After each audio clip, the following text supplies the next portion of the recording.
Welcome to America's Pal. I am your host, Darren White. This is the #1 rated podcast. It's being recorded in my man cave.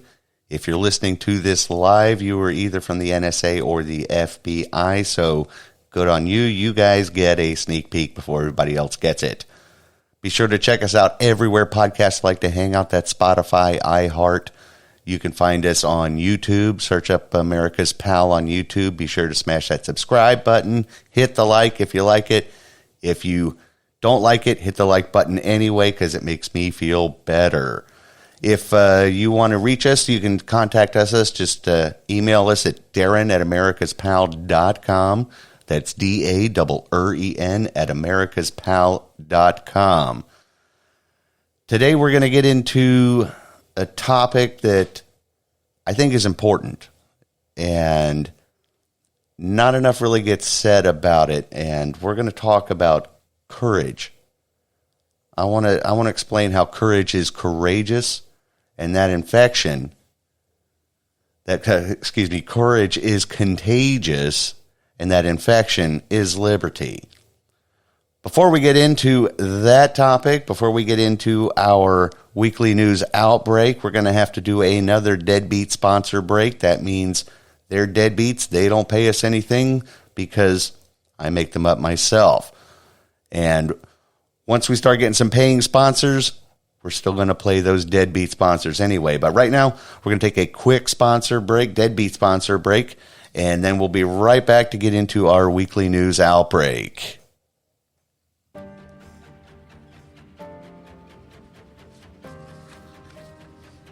This portion of the program is brought to you by Captain Ramier's Submarine Sales and Service. Are you in the market for a Typhoon-class submarine? Does your current submarine need a little sprucing up before nuclear war season? Does your submarine lack the pizzazz your neighboring superpower submarines have? Have you recently acquired a super-secret submarine and are looking to make some extra rubles or dollars? If you answered yes to any of these questions, then Captain Ramier's Submarine Sales and Service is the place for you. To contact Captain Ramier's Submarine Sales and Service, you must send one ping only.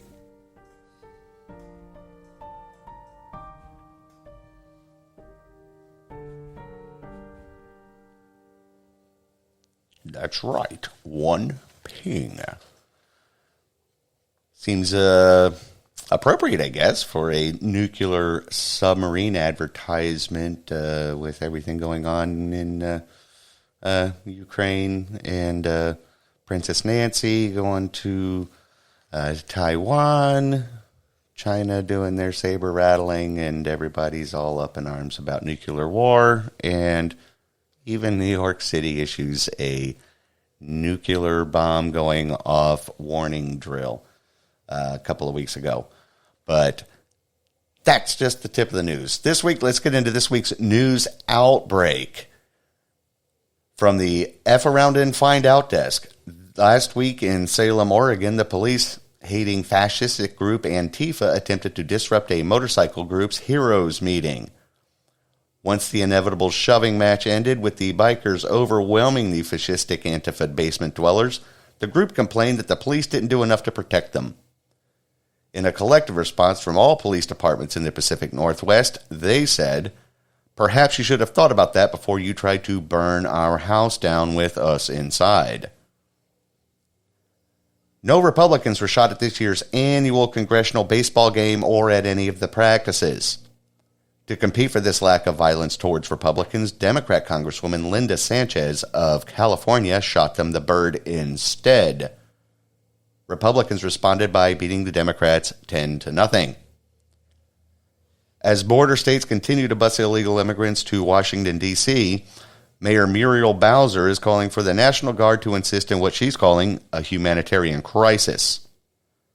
All of the border residents responded by saying, "If you think this is bad, just wait until the coyotes start bringing truckloads of bodies to your doorstep. Get that smell out of your Gucci bags. Then get back to us on what you call a crisis." The U.S. Postal Service has established a brand new mail-in ballot security division ahead of the midterm elections.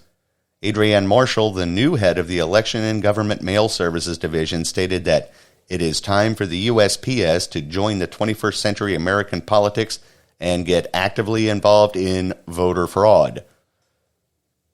U.S. scientists have renamed the Asian murder hornets, calling them northern giant hornets in an attempt not to offend China.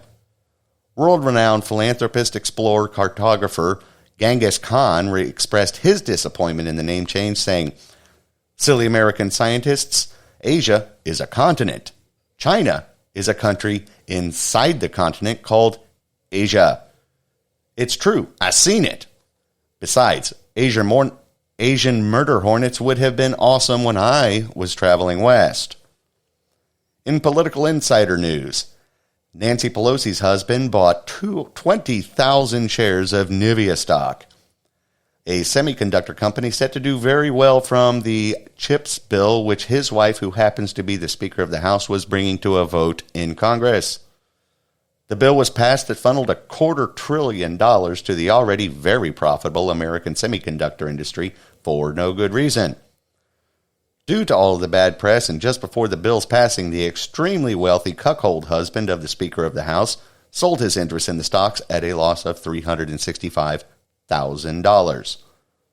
When asked about the legal political insider trading by both parties, hardened citizen insider trader criminal Martha Stewart, who did 18 months hard time for insider trading, said from her immaculate kitchen,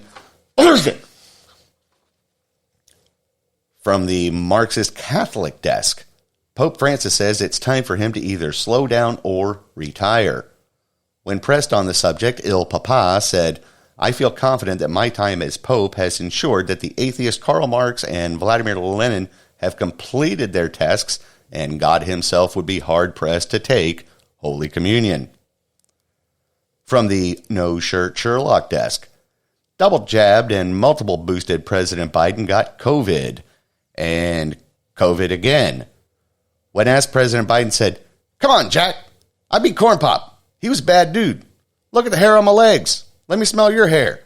I just shook hands with Casper. He's a good dude. Where's my basement? What, are you a junkie?" Moving on. In the middle of the war in Ukraine, President Zelensky and his wife found time to pose for Vogue magazine. Voldy wore his standard green t-shirt and his wife wore a sensible black turtleneck. Mitch McConnell pun intended. When asked about the useless army green t-shirts, Mr. Leo said, "We've got a special man in the audience today right now. It's Mr. Leo. He's a fashion consultant for the Army." Well, thank you, Agent. I'm just very happy to be here. I want to tell you something. You know, this whole camouflage thing for me doesn't work very well. Why is that? Well, because you go in the jungle, I can't see you. You know, it's like wearing stripes and plaid. It's for me, I want to do something different. You know, you go in the jungle, make a statement. If you're going to fight, clash. You know what I mean? Thank you, Mr. Leo. And that sums up our weekly news outbreak. Now, before we get into this week's topic about courage, we're going to have to go through yet another Deadbeat sponsor break. So bear with us through this Deadbeat sponsor break, and we'll get back to our topic.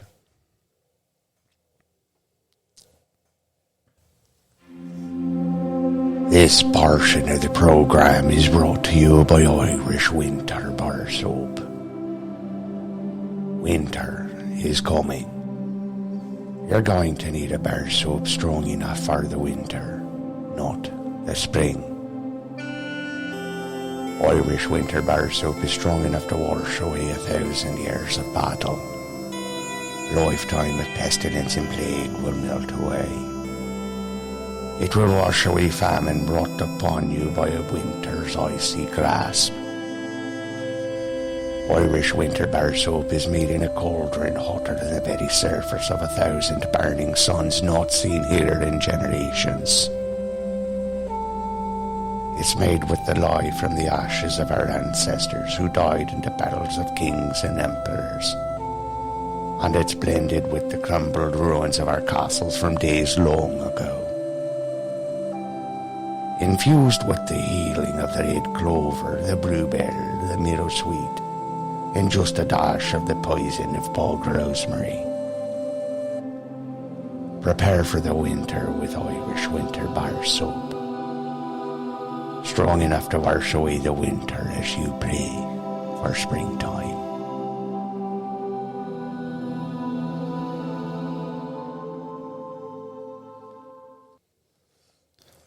Welcome back to America's Pal. This week we're talking about courage, it's contagious, and the infection is liberty.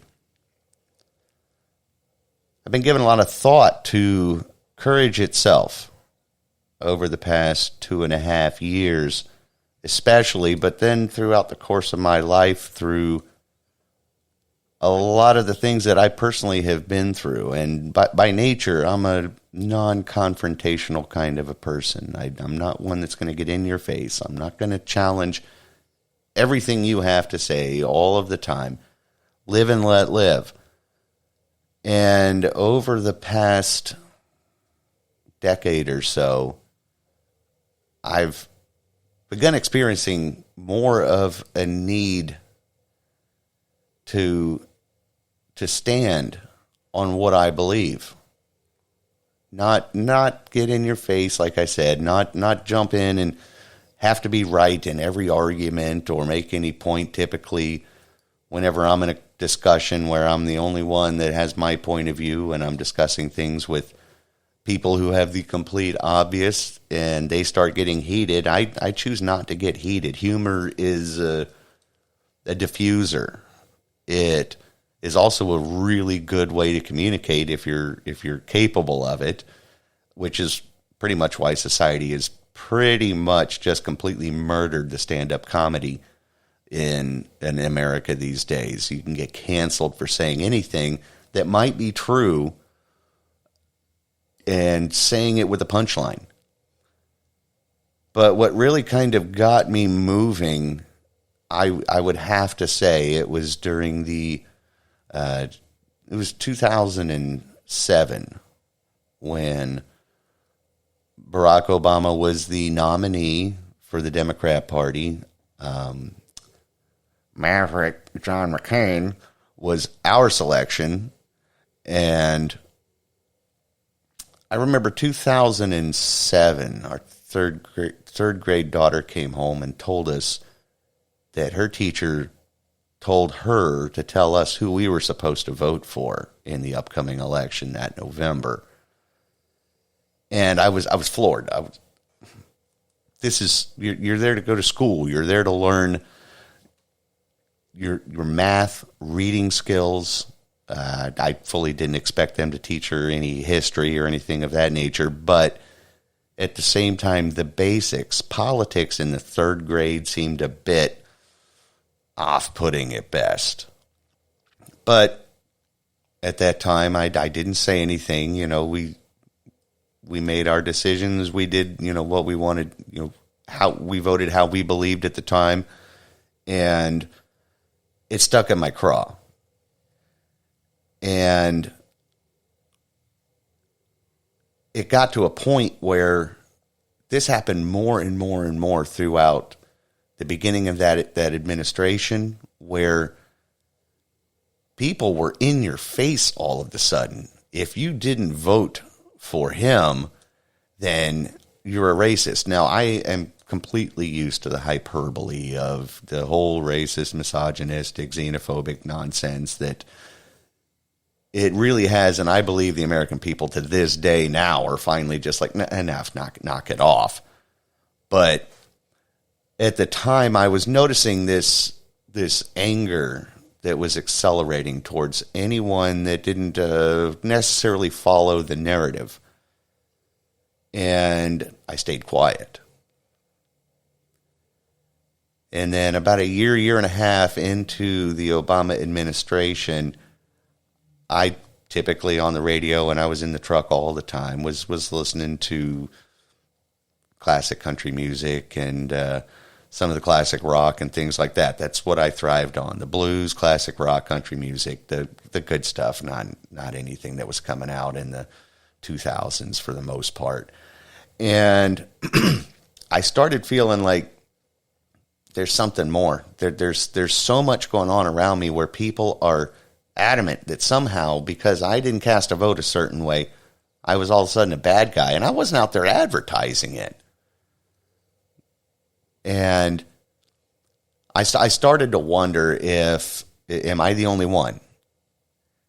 So while I'm driving around the truck one day, and I distinctly remember this moment, I'm driving down the truck, and I was like, I wonder if there's anybody out there that talks. And growing up, I had always heard, Rush is right. Rush was, the one person that was supposed to be the conservative point of view. And I decided, I'm going to flip over to the AM channel and just see. I had never really listened to him.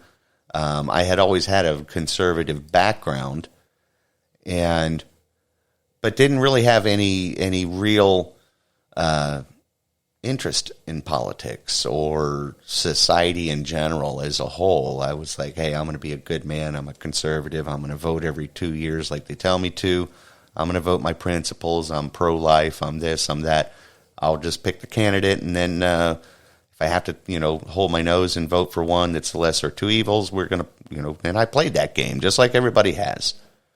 And I switch the dial, and I find Rush Limbaugh, and I start listening, and I'm like, this guy sounds a lot like me. He says a lot of things I resonate with. So I began actively listening, and then come to find out, well, he's not only just some guy on the radio. He has the largest talk radio platform in the nation, and had for years. So I'm like, well, who else is out there? And so I started flipping through the dial, and I found some other people that, again, not to have them tell me what to believe, but I wanted that affirmation that there are other people like me that speak the way I think, the way I believe, that I resonate with. Then I started discovering that entire market. It's diverse. It's got a huge spectrum of, well, what topic, what kind of thing, or you want somebody that's more philosophical. You want Rush that's philosophical but mostly analytical. Do you want somebody with some humor? Do you want, and it's all out there. And it's funny, all those years I got not addicted to it, but at the same time just had to hear that there were more people out there than what you're led to believe that think the way I do. Normal Americans. This isn't anything that's extreme, which is what they want to call you. And they call you that, and they'll scream it to your face, and they do it with such boldness. And I realize that I'm not alone. And then throughout the course of the Trump administration, and I'm not, I can't stand it when anytime you have to say something about Donald Trump, you have to throw out that disclaimer where, I'm not a big Trump guy. I'm not that. I'm not this. But, and then you have to go into all of the reasons why you voted for the guy. And all of that anger, if you just simply said over the past 5 years that you voted for Donald Trump once or twice, you're everything evil on the planet. So much so, with such vitriol, that this is what really turned for me when it comes to the topic of courage, is I found myself and other like-minded people whispering in corners about what we believe. And just, hey, that was good. This wasn't. And sure, there was a lot of things that Donald Trump did as president that I completely, wholeheartedly disagree with. Number one being his Operation Warp Speed and playing right into their hands in the nefarious release of the poison, and then the so-called cure, and that he still promotes it today. But there were so many other things that he did that I believe were great for our country, for average Americans, everyday Americans. But at the same time, as you couldn't so much as say anything about it. You get screamed at by people that claim to be bold. Why? Because they're in this mob of people that can swarm in and overwhelm you. And then throughout the course of, especially COVID, is really where it really started hitting me. The courage is necessary. Is once the vaccine mandates, and I say vaccine in quotations, once those mandates started coming down, and you start seeing the people that play along to get along, they don't say anything. I know several people personally that got it, not because they wanted to, but either they got talked into it or they got tired of being harangued about it. And in my particular situation, even when it was first introduced, I was like, that's great for the most vulnerable and all that. Me personally, I didn't fit into that category. And I'm like, hey, if somebody else wants it, then why should I take it from them? I'll be just fine. I had already beaten it once. And I felt, I'm good with this. And I beat it, and I guarantee you that I was one of those early ones that got it before all the testing. Because I don't get sick. I don't get the flu. I get, more structural issues and things like that. But as far as just your run-of-the-day colds, flus, and all those things, I typically don't get those. And I believe I've only had the flu probably once in my life before March of 2020. So I was perfectly fine with other people taking it if they wanted to, but once they started trying to force it on you, and then if you spoke up and said, hey, that ain't for me, then you're getting threatened. Threatened by employers, by your customers. Well, you won't be able to do business with us. You may not be able to go to the grocery store. You may not be able to go to the bank. You may not be able to buy a car.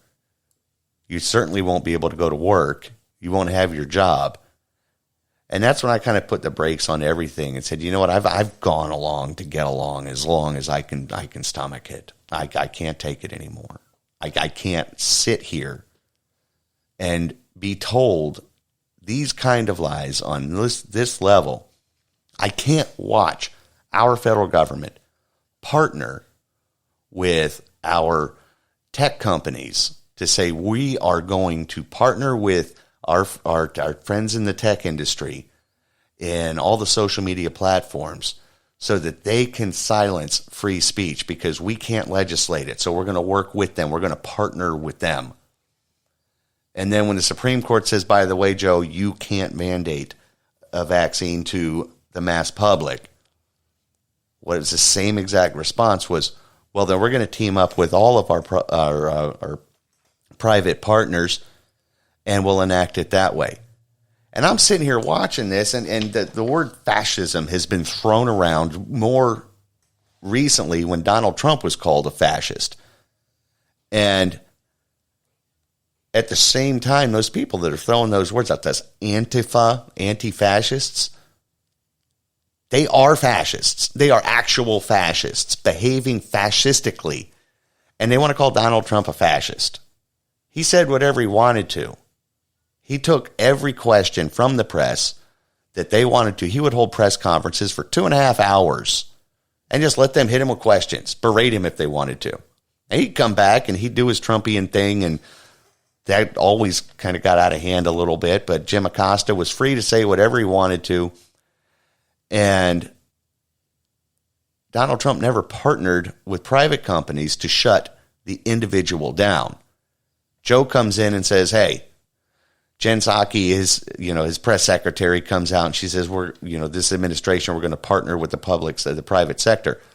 And I'm sitting there going, this is fascism. And then companies started pushing that on the company that I work for. I spoke up. But before I did, well, initially, no, it was a knee-jerk reaction. I was like, I can't participate in this. And I spoke up, and then I went home and discussed with my wife this is a stand. This is the hill that I'm going to die on in my career if it comes to that. I can't participate. I can't encourage somebody to get this thing. I can't facilitate companies. I can't do what I do for a living if they're going to force it. I can't be a part of it. I can't be a part of this lie. They keep talking about this great lie that from the Trump administration and all that. But no, this is the great lie. And on principle, I can't do it. And she supported me the whole way. And then that's when I realized this is where courage comes in. I was finally listening to my principles. And I stood. But I got to thinking, here we are in an environment where you see people, you see situations where, you've got people that are speaking out and they're getting in people's faces, or as a mob, they're destroying cities because they didn't care for the way one police officer behaved. And the way that despicable police officer took someone's life. And for an entire summer, they burned cities nationwide. They looted stores. They killed people. And I'm looking at that and I'm like, well, that's not courage. That's not bravery, because it's the mob. And when you don't have any restraint on you, you're not being courageous. You can loot all you want. You can destroy someone's business, their home, burn it to the ground. You can burn police stations to the ground. All of this happened in 2020. I know people typically have the attention span of a goldfish. So 2020 seems like decades ago, but these things all happened, and that wasn't courage. So I got to thinking about my own personal life and where do I need to be courageous? And then I noticed I had an opportunity since I've started this little program where, I'll be honest, it's not the epitome of courage, boldness, fearlessness that when I get up and start recording these episodes, I put it off because part of me is like, yeah, you're going to suck. You're just going to be terrible. It's not going to resonate. Your message is, you're not going to be able to put the words together, put your thoughts together. And at the same time, I felt more and more compelled to. Now we're 9 episodes in, and more people that I know are listening to it. And I'm noticing that they're able to speak more boldly, just a little bit, instead of hiding, in ducking into my office and saying something about something principled that stands against whatever narrative we're, spoon-fed every day. They're a little less quiet. I had the opportunity to go to lunch with a few people, and what was amazing is, because of my little program here, America's Pal, one person opened it up to the table and encouraged me to share with them my little platform, what I have. And as we got to talking, all 4 of us at that table were of the same wavelength, not necessarily of the same cloth, of the same, 100% belief system, but a lot of that common sense. All 4 of us sitting there talking boldly. And I started feeling like it's time for us to be courageous. But where does for our country, why is courage so dangerous? And why is it courageous? I've learned that it's contagious because it doesn't take 1,000 people in your community to all be courageous. It takes 1 or 2. And they speak boldly, or they live boldly. Their principles, they share them boldly. And their neighbor or somebody that they interact with who's been quiet like I was for so long says, well, hey, so-and-so thinks the same way I do. I look back to 2009 when I started listening to Rush. I'm like, holy crap, there's somebody that thinks the way I do. I get accused of being brainwashed because of what I listen to. I'm like, no. So you got the exact opposite. I'm like, this guy's an idiot, this guy's being brainwashed because he's saying everything that I thought he should say yesterday. So, no, I'm not brainwashed. I'm not going to be belittled. I'm not going to be called a conspiracy theorist. I'm going to speak what is true, what is good. And the reason is because I have liberty, individual liberty, which is not something people have globally. We are unique in that as we have it. And I want to tell you right now, this is why both parties aren't fighting for the freedom of speech. Neither one of them wants you to be free.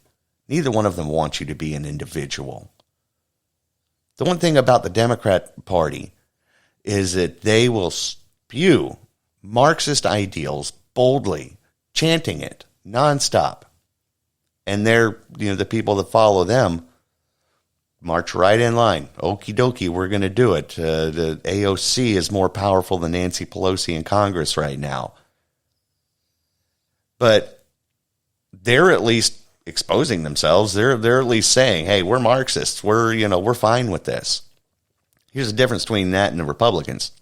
The Republican Party claims to have some of our founding principles, but the establishment in the Republican Party, here's one thing that you have to understand about the establishment, the Mitch McConnells and the remember John Boehner and all of that, is the one thing they hate the most is you. Because they know they're not going to face any primaries. They're going to do what they do. They are going to partner behind the scenes with the Marxists on the left. They're going to get their lobbyists. They're going to get their personal wealth. They're going to get their power. And then every 2 years, 4 years, 6 years, they're going to get reelected by the useful idiots that keep voting for them. They despise you. The Republican elite despise you, the voter, the little people. I know this for a fact because I was a part of that Tea Party wave back in 2010 when Republicans swept the House. We had the birth of the Freedom Caucus. 87 freshmen swept into office. And the first thing that happened was John Boehner said, all right, kids, sit down, shut up. This is how business is done. Get along, play along, keep your mouth shut. So yes, your Republican elites despise you more than they hate the left because they are in bed with the left. So it is time for us, Americans, to be courageous and to speak up. But what is courage? What is real courage? What does it take? I want to read to you the last line of the Declaration of Independence. And we've all, well, I can't say that anymore, but we all know the beginning of the Declaration of Independence and, the thing. And at the same time, here's where courage lies, is because those men that lined up to sign the Declaration of Independence, breaking up with England, establishing a country of their own, they closed this letter that had this laundry list of usurpations against them, and they closed it with this. And for the support of this declaration, with a firm reliance on the protection of divine providence, we mutually pledge to each other our lives, our fortunes, and our sacred honor. See, courage doesn't come without risk.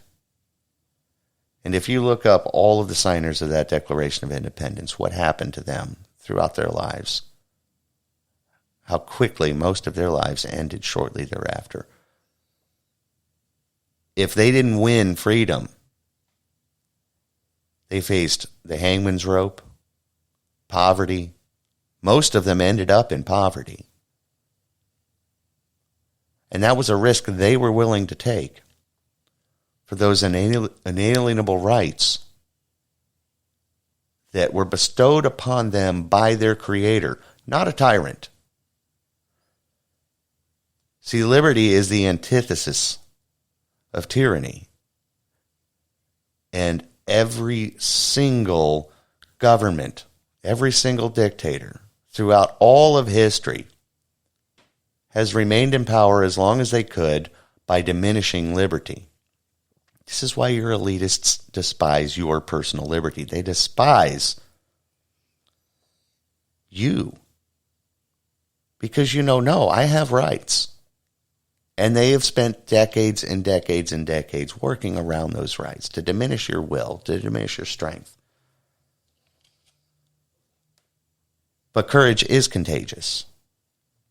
Stand up a little bit. Speak your mind.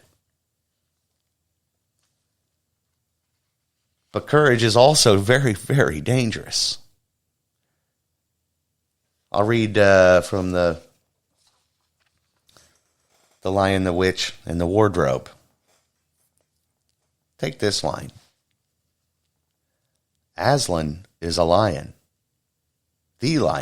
The great lion. Oh, says Susan, I thought he was a man.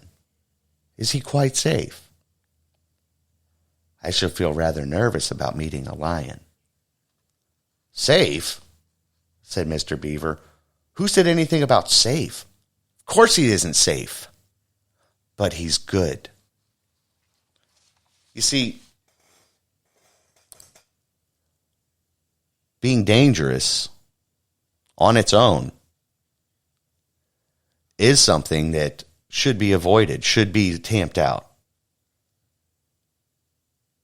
But being dangerous and good is what our founders expected us to be. Let's define safe. What is safe? A couple of things. Safe, it's an unloaded firearm, locked inside of a safe, completely useless when you need it. Now, dangerous is one that's just left out. But what is safe? A useless weapon, one that's been disassembled, sitting there in a drawer, completely field stripped. That's a useless, dangerous tool.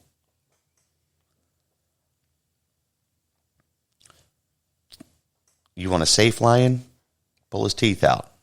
Pull his claws out. Castrate him. Emasculate him.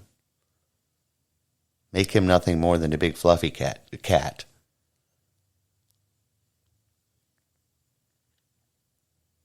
I think what's even more safe, and especially in our society over the past probably 20 years, what is more safe, safety in a way that makes your government comfortable, is a weak-minded man. A man that doesn't have any principles. A man that will simply do as he's told, day in and day out. Compromise, compromise, compromise. Men over the past couple of generations have just been copies of copies of copies. Weak-minded men are the most safe to our government. You know what else is safe? A victim. Society loves victimhood.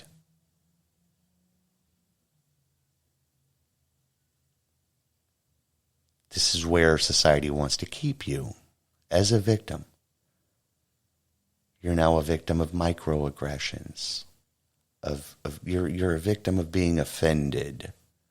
You can't possibly survive offense. You can't survive. You can't breathe the same air as someone that might have offended you. You're a victim. You're weak. You're weak-minded. And that's exactly where your government wants to keep you. So, do you want to be safe? Be dangerous and good and you'll be a safe individual. You'll be a free individual. But you see, you can't have a republic if you don't have good people. Our society today just has dangerous people. It's what you're seeing throughout the results of 100 years of Marxism in our schools. How dangerous these children have become. They're lashing out in ways unfathomable. Just when I was in high school. Unfathomable how dangerous these children have become. Because they've not been taught to be good. They've been taught to be victims. They've been taught to be safe.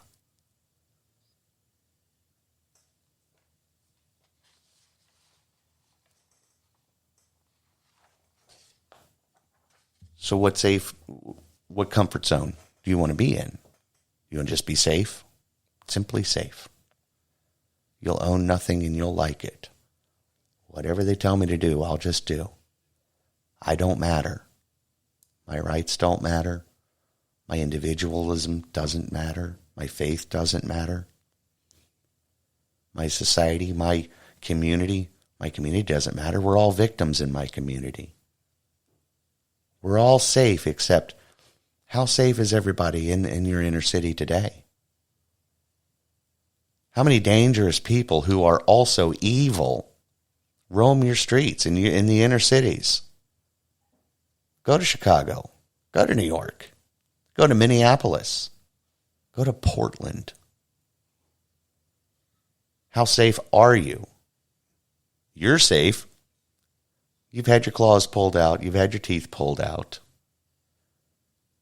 You hang your head in shame, and you're considered safe. Meanwhile, these dangerous people who are evil at the same time will simply see you as something that's in their way. So tell me, what is safe?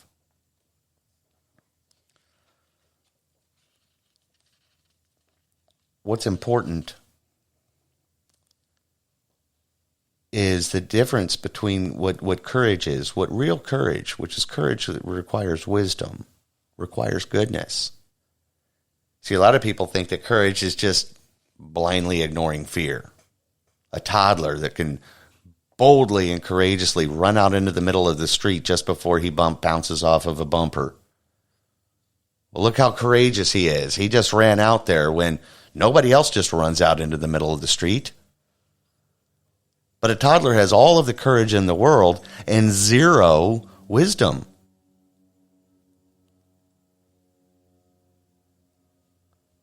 So courage requires wisdom. It requires goodness. Like Aslan. He's extremely dangerous. He's a lion. He will tear you apart. But he's good.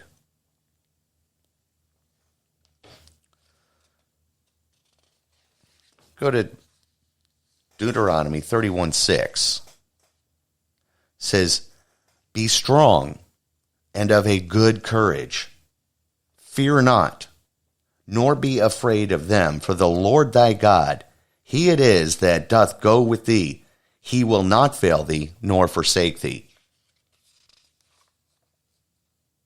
You know, over 300 times in the scripture it says, "Fear not." It's the most common commandment in all of Scripture is to fear not. But you know what? It doesn't mean be safe. It doesn't mean lock yourself away. Put on your helmet, put on your knee pads, put on your mask, social distance. It doesn't say that. It says be strong. But it also says be of a good courage. Which goes back to all these people that are just boldly running in and burning down stores, looting stores, killing people in the streets. Oh, they might think they're tough. They might think they're gangsta, but they're not good. But fear not. But in order to fear not, you've got to be strong and of a good courage before you can start eliminating fear. But again, once you are of a good courage, that good courage spreads. It spreads like wildfire, like the liberty that we had, that we fought for, that our founders fought for. That good courage continued to spread. So much so that by our industrial age, our own government began swelling, began growing, began going through the normal pangs of what every single heavy bureaucracy has ever done throughout history. They said, hey, this liberty thing, we've got to tamp it down a bit. And they've spent the past 100 years doing so. They did it through the churches. The Marxists in the 20s came in, started tearing down our churches, started infiltrating them, changing what faith is, changing what God is. Little by little, they've been chipping away at it, and today we're now living in that whole safe society.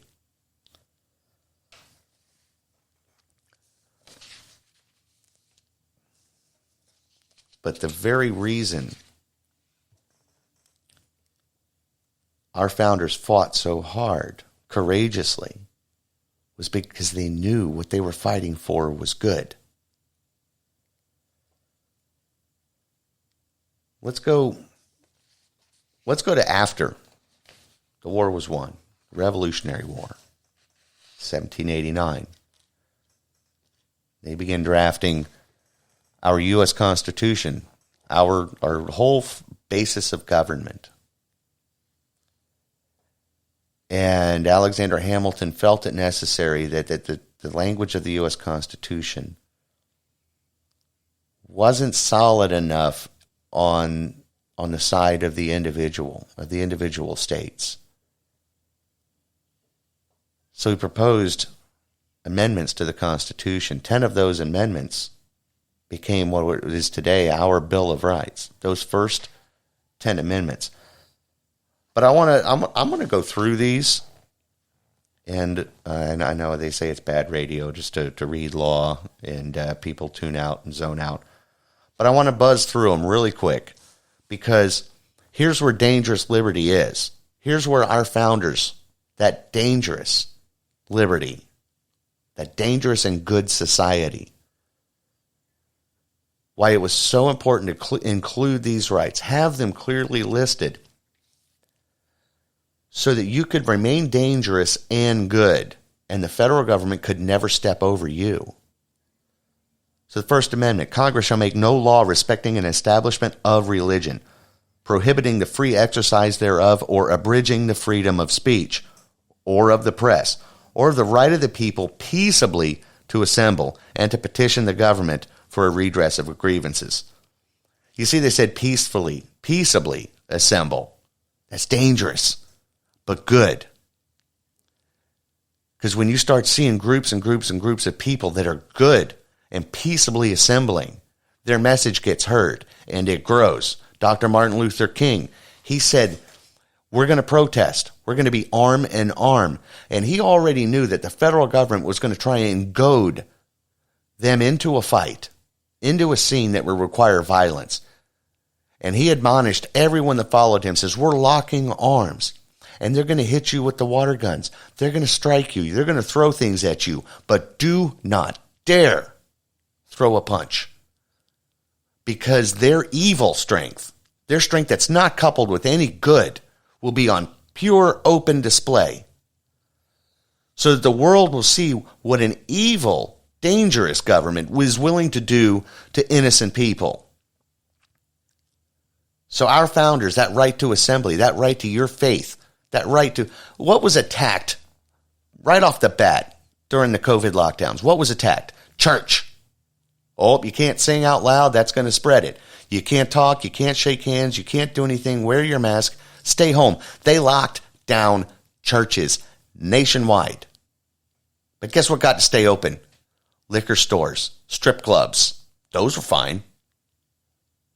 They went after your faith first. That whole 2 weeks to flatten the curve, shut your church down, but don't shut down the strip club. Why would they go after church? It's right here in the First Amendment. You can't touch it. You can't make any law They did it through executive order. They didn't even make laws. Second Amendment, a well-regulated militia being necessary for the security of a free state. The right of the people to keep and bear arms shall not be infringed. Shall not be infringed.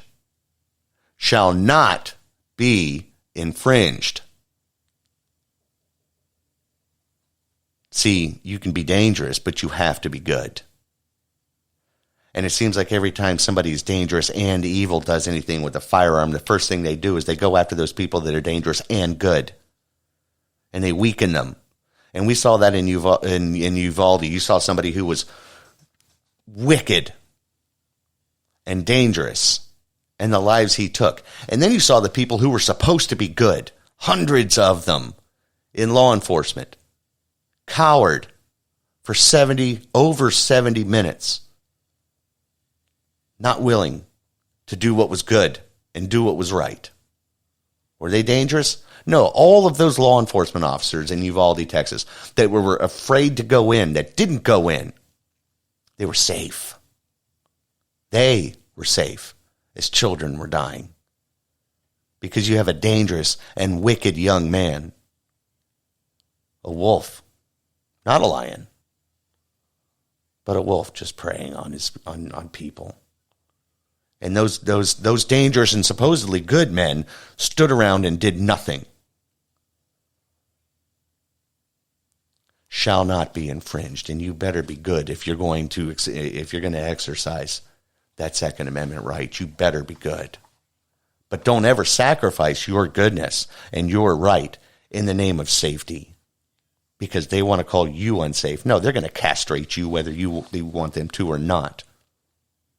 The entire point of that Second Amendment is that you will forever be able to protect that first. It has nothing to do with deer or hunting or varmints or people breaking into your home. It has nothing to do with that. Amendment number 3. No soldier shall in time of peace be quartered in any house without the consent of the owner, nor in time of war, but in a manner to be prescribed by law. See, the British were quartering soldiers in your house. And they were searching for, they would just station quarters in your home as a show to the rest of your community that we're here amongst you, and you will fall in line. Fourth Amendment, the right of the people to be secure in their persons, houses, papers, and effects against unreasonable searches and seizures shall not be violated. And no warrants shall issue but upon probable cause supported by the oath or affirmation, and particularly describing the place to be searched and the persons or things to be seized. Look at what the ATF has done in Delaware. They're going door to door to people who recently purchased firearms and saying, hey, we want to come in, check in to make sure you have your gun. This is all you have to say. Amendment number 4, sir, get a warrant and I'll comply. But you better get a judge to sign off on it. The Fifth Amendment. No person shall be held for answer for a capital or otherwise infamous crime unless a presentment or indictment of a grand jury, except in cases arising in the land of naval forces or in the militia, when in actual service in time of war or public danger. Nor shall any person be subject for the time of offense to be twice put in jeopardy of life or limb, nor shall they be compelled in any criminal case to be a witness against himself, nor be deprived of life, liberty, or property without the due process of law. Nor shall private property be taken for public use without just compensation. Due process. 2 words, January 6. Hundreds of people are still being held without any due process. But then I saw this just now. Nor shall private property be taken for public use without just compensation. That's in your Fifth Amendment. Guess what? Public asset seizure. This happens all over the country. It's like somewhere around $6 billion police departments are doing this. Somebody ends up with somebody has a large amount of cash, over $10,000. They go to the bank. They're walking this cash to the bank to go to the bank. They get pulled over. The cops seize that money, civil forfeiture. with no due process, no warrant. It's got to be up to no good. That law that was used to help in the drug wars. But you got a pawn shop owner that was on his way to the bank with tens of thousands of dollars in Georgia. Cops pulled him over, took his cash. Couldn't see it again. This happens all over the country on a regular basis. Sixth Amendment. In all criminal prosecutions, the accused shall enjoy the right to a speedy and public trial. Let's go back to January 6th. How quick is that happening? How quick did Derek Chauvin end up in prison? He murdered a man in the street while wearing a badge. You couldn't order a pizza faster than that man was indicted, tried, and convicted, and ended up in prison. How long have the people been imprisoned? Some of them that just wandered into the Capitol. You got the violent ones, and sure, they need to be prosecuted, but they don't need to be sitting in prison. Not if they're not afforded any due process. Just think about that for a second. Seventh Amendment. In suits at common law, where the value in all controversy shall exceed $20, the right of the trial by jury shall be preserved, and no fact tried by a jury shall otherwise be re-examined in any court of the United States than according to the rules of common law. How many times do they keep retrying Donald Trump? The most investigated man in history, in the history of investigations. If you want a textbook on how to investigate a guy, go through the thousands of investigations on him. It's gotten to the point where it is malicious. This man will no longer be able to roam the earth doing nothing wrong, never convicted of anything, without the threat of an indictment over his head for everything, his entire life. Eighth Amendment. Excessive bail shall not be required, nor excessive fines imposed, nor cruel and unusual punishments inflicted. Go back January 6th on that one. Ninth Amendment. The enumeration of the Constitution of certain rights shall not be construed to deny or disparage others retained by the people. But here's where we get to the 10th Amendment. The powers not delegated to the United States by the Constitution, nor prohibited by it to the states, are reserved to the states respectively or to the people. This is most dangerous at all, because it's a dangerous, limited central government, a small government, not one that rules your everyday life. Supreme Court this session got one right. They returned the law back to the people, and the people started wailing, gnashing their teeth, rending their clothes. Roe versus Wade was not a law that belonged in the federal government. There's a way to make it a law in the federal government, but it requires an amendment, which would require the majority of the Americans to get it on a ballot, vote for it, and do it. But anything that is not in that U.S. Constitution, I encourage you to read that one cover to cover. It's not that long of a read, probably take you a half hour. Read it cover to cover. Anything that's not in there goes to your state legislature. That's why dangerous decentralized government is something that your Republican leaders in Washington despise. So it is time for the American people to be courageous.